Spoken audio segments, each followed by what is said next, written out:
Welcome to this weekly update. I'm Julia Lee, an equity strategist with Bell Direct. And first of all, we're going to start by looking at strategy across different brokers and investment banks. And we'll start off with the UBS equity strategists, who are still positive on the market. In terms of mining, though, they do still remain moderately underweight and banks moderately overweight. We've also seen some changes to the model portfolio over there, adding stocks like Caltex, as well as Certex, Super Retail, as well as Woodside Petroleum. But removing from the model portfolio, Boral shares, Oil Search, as well as Origin, Primary Healthcare, and Sims Metal. Moving on from UBS to Credit Suisse, and Credit Suisse equity strategists asking the question, are bond yields wrong or is it cyclicals? Recently, what we have seen is bond yields falling while cyclicals have been rising. And normally, historically, these two tend to move in the same direction. So as bond yields rise, usually you see cyclicals rising, and you see that being a good relationship with the market.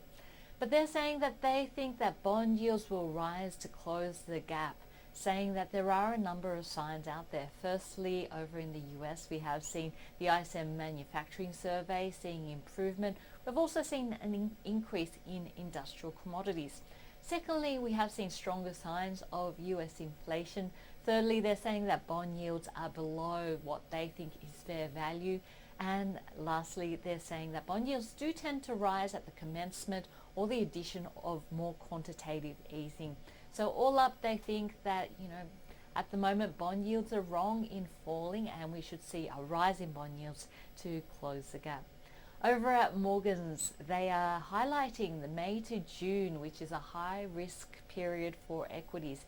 It consists of confession season, so keep an eye out on the stocks in your portfolio.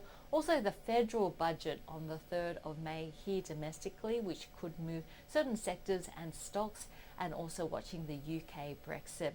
They're saying that their preferred exposures like Telstra, Challenger Financial Group, and NextDC and IPH have certain catalysts as well, so just watching those particular catalysts.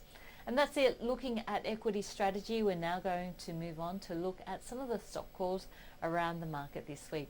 We'll start off with Credit Suisse, which has an outperform on Beach Petroleum in the energy space.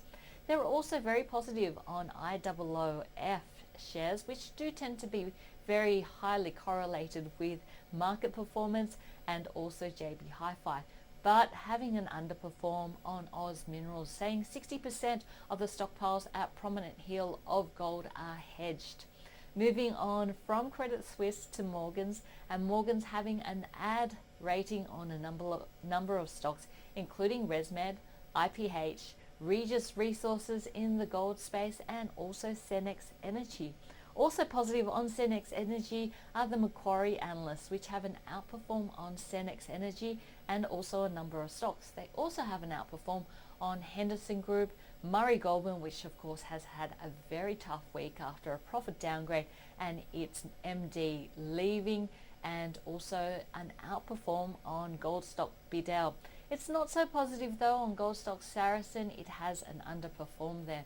And finally, just looking at Goldman Sachs and some stock calls there, a buy rating still on APA, an unparalleled distribution gas pipelines here in Australia, especially over on the East Coast, but removing Select Harvest given the very strong run-up that we've seen in the almond producer.